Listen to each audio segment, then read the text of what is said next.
Сәлем достар, мен сендерге бүгін суыр-сұңғыр су қайда ертегісін айтып беретін боламын. Бұрынғы заманда сиыр тұмсаяқтылардың ішінде ең жүйрігі болыпты. Әсіресе тәкаппар және мақтаншақ та екен. Бір күні ат пен сиыр ерегісіп қалады. Сосын олар жарысқа түспек болады.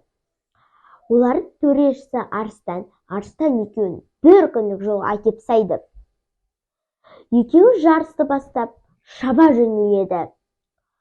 Содан кейін суыр оларға су беріп тұрады. Сиыр мақтаншақтанып, тәкаппарланып, суыр сасық суың қайда дейді екен. Сонда суыр оған сасық суды беріп жібереді. Содан кейін ат келеді екен. Ат суыр-сұңғыр су қайда деп еркелетеді. Сонда суыр оған тап-таза мөп-мөлдір суды беріп жібереді.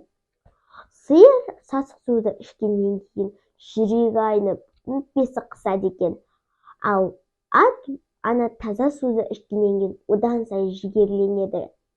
Ат сиырдан шаба жөнеледі. Ал сиыр екі қырдан кейін жүгіре алмай қалады екен. Содан бастап төрт аяқтылардың ішіндегі ең жүйрігі ат болыпты. Сиыр оған әлі де өкініп келеді. Деп өкінгені содан екен. Әпеке, ертеңіз күшті болды. Өте көп рахмет.